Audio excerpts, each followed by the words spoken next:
I think some of the stuff we do at the moment is not sustainable in a future healthcare world.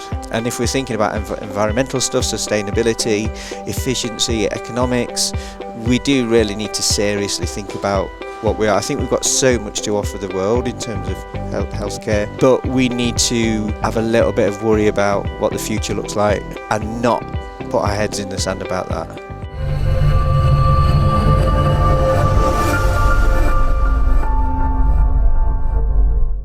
Roger Kerry, appreciate your time. Thanks for coming to the show. Thanks a lot, True, Jimmy. true or false? This is your first time in the States? Yes, true. True. That is true. Like, when did you land? It's Friday now. When did you? Like, how long have you been?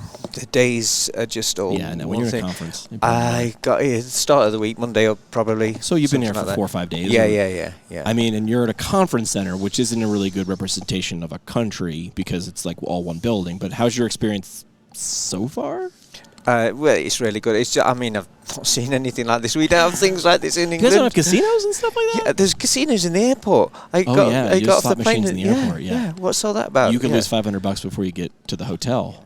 Now I know all about America. Yeah, you gotta make sure you don't get your pockets picked. There's some people out here.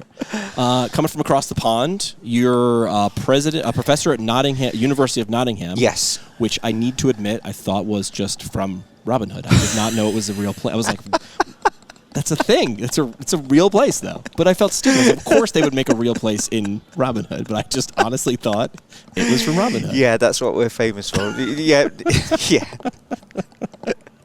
One of the leading voices on cervical. Cervical, yeah, don't get those mixed up. I had a professor in PT school who was from Ireland. He's like, your cervix is in one place and the cervical spine is in the second. Don't confuse them. And I was like, got it.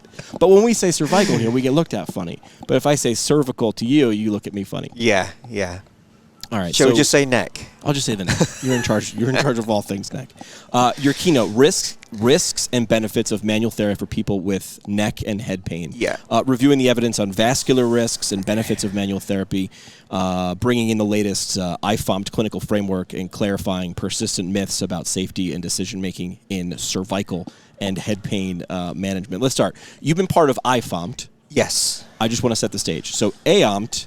So wait, how do you explain IFOMPT and AAOMPT? Because Megan Donaldson did that for me before. So how do you explain it? IFOMPT is the international. IFOMPT International is America's chapter. Yeah, the member organization. Got it. Like APTA would have a state chapter. IFOMPT has AAOMPT, which is a country. Yeah. But there are other member country Yeah, so in the UK, it's the MACP, which is the equivalent, I guess, to AAOMPT. Yeah. Got it. You've been part of IFOMPT working group on vascular safety. What's the biggest myth about manual therapy and stroke risk that needs to go away? That it's somehow risky, which it isn't. Okay, we'll just go big. Yeah. Why? How does it spread? Why is that myth stuck around? Like, why can't you wipe that one off? I don't know. I've just been talking to people here about it. Talk every day about. I don't know where that comes from. It's from the 50s when this kind of idea of stroke related to manual therapy began in medicine, and I don't know, physios picked up on it, and there's never been any substantial data to support that, and there still isn't. But what we've got now is good quality data to say, look, it isn't. If you're careful and you do the right things, there's almost no risk. And of course, there's these cases of people having a stroke after manipulation and all this business, but it's not necessarily the strokes, manipulation that's caused the stroke. Causation. Yeah, it's correlation. There's probably other risk factors. Those people were probably presenting with early signs of stroke, i.e. neck pain and headache, and then the therapist does something. They were going to have a stroke anyway, may have speeded up that process, but we've got good clinical information now and research data to say, actually, if you do this and this, you can identify those people, and you're not going to be doing anything. You just refer them to where they need to be. Everybody else is fine. Get on with it. It's not.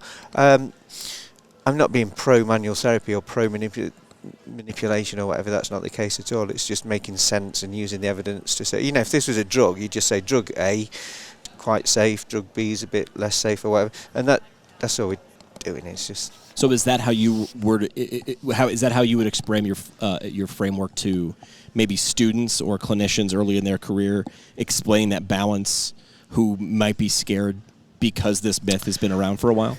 Yeah, in fact, it's going to be easy with students because they don't know anything other, and So if we can protect them from older people, they never get to know that.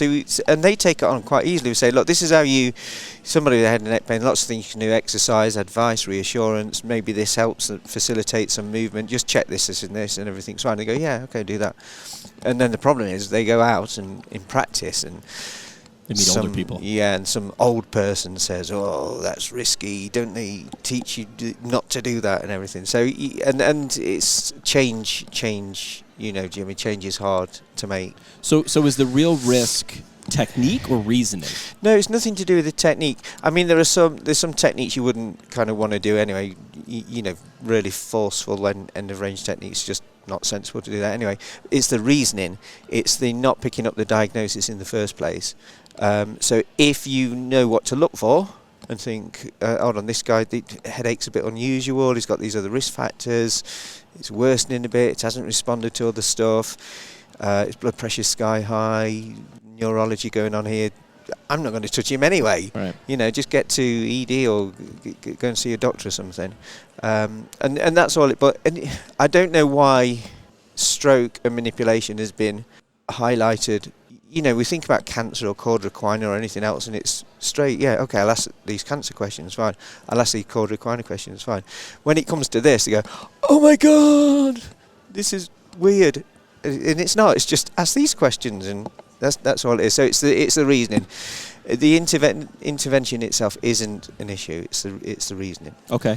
You've described safety as not just about avoiding harm, but about enabling benefit. What do we miss when we focus only on risk? Well, you look at what's happening around, and again, these are the conversations we have all the time. In the UK, there's big areas of the country, regions where the therapy leads of kind of restricting physiotherapists' use of hands-on technique for people with head pain. Same is happening in other parts of the world. Canada, individuals are saying, "No, I don't do any of that anymore." So there's a potential moral violation of the bioethic principles here of justice and beneficence and everything, because we're not providing the treatment, the evidence-based treatment that could help somebody. So I think that's more of a risk than tiny, almost zero risk of something adverse happening for a treatment.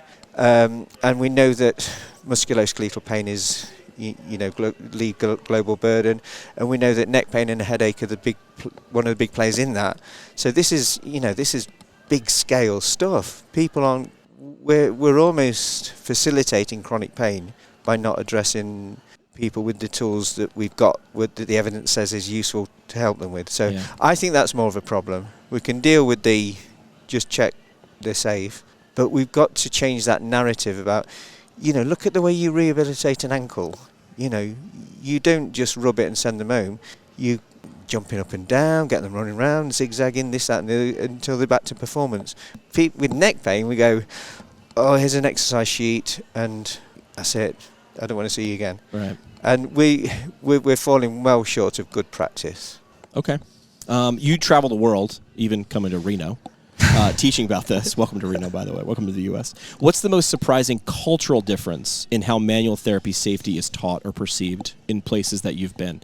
Like, I love when I meet people like you, because you're bringing this familiar knowledge to other places, and you've got maybe sometimes change your delivery based on who you're talking with and what they know. Absolutely. It's really important to tune in, and that's why it's nice to be around a conference for a little while, to tune in and get a vibe and sit in on some other talks and think, how we got to address this. Read the room. Yeah, absolutely, read in the room. How I'm going to not upset everybody so immediately there's a barrier there and they're not going to listen to what you say. Get all defensive. Yeah, because it would be easy to go, you're all losers. This is right. This is right. You're wrong. Yeah. I'm out. Buy my book. See ya. Exactly. That isn't going to work. And so it's like tuning in with people's vibe. But you're absolutely right. The perception, the understanding, the beliefs, the attitude about this kind of stuff varies. globally, but also locally as well. I could go to one part of England and such down south is another. Continental Europe, France, Italy have got a very different perception of this than they have in Norway and Sweden and things. So it's really odd, and I don't know why. There's no need for that. It's just like, here's some information. It applies to everybody. Just do it. But I don't know. Is that why coming to something like AAOMPT with, I don't know, 1,500 or 2,000 people is such a great thing? Because you're going to affect a lot of different people from a lot of different places, and hopefully those people go back and tell their colleagues. Exactly. We've got we're almost preaching to the converted here, because they're switched on bright people who've self-selected to come to this high level conference. So that's the pitch, to get them to then roll that on and scale it up as much as they can. Yeah. If you could rewrite one sentence in every manual therapy textbook tomorrow, what would it be? Don't worry so much about some weird details about manual therapy and some of the history. We know it's a useful adjunct to good care package, right? And we know how you can be safe and comfortable and efficient. You don't need to stress out about some of the old rules that kind of really put people off using it, and think, I don't understand all that really complex stuff about this law and that law and this grade and that grade, so I'm not going to do it. You actually don't need any of that. You just need to good safe handling, and you need that good functional understanding of anatomy and everything else, but you can get on with this fairly easy. It doesn't need to be put on a pedestal and made to be something special. It's just exercise, education, manual therapy. They're all fine. They're all the same. They're all good. How long have you been a physio, ballpark? 20 odd years, 25, 6, 4. What's something that was a fact when you began that is now looked at like, oh yeah, we jumped the gun on that? Or things like that.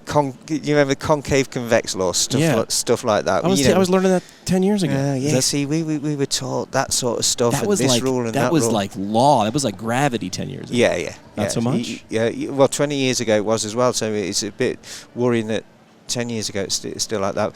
But stuff like that you had to learn and learn and remember, and let that dictate something like, this is the way you move somebody's knee or something. That was absolute fact when I trained, and if you got that wrong, you didn't pass your exam. Right. Or you're undoing the thing, or you're making it worse. You're facilitating flexion, not extension.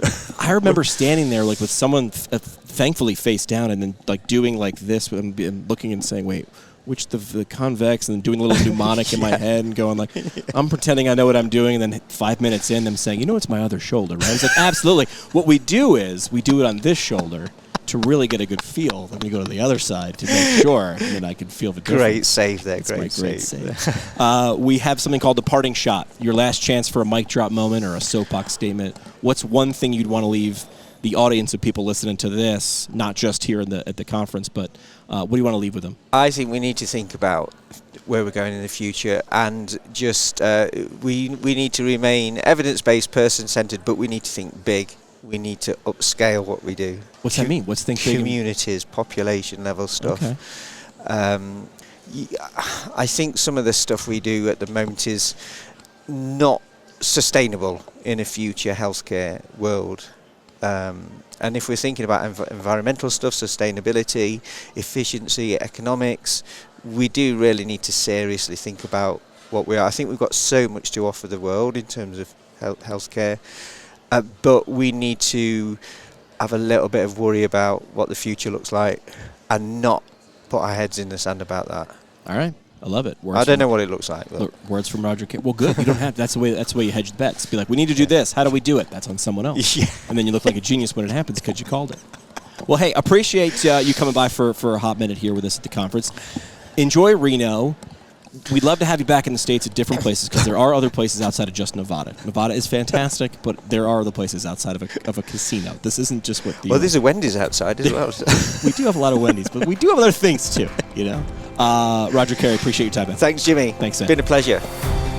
Thanks for listening to Hands On, Hands Off, the official podcast of AAOMPT. Subscribe now so you never miss an episode, and connect with us at aompt.org or at AAOMPT on social. Opinions are those of the guests and not official AAOMPT policy. See you next time.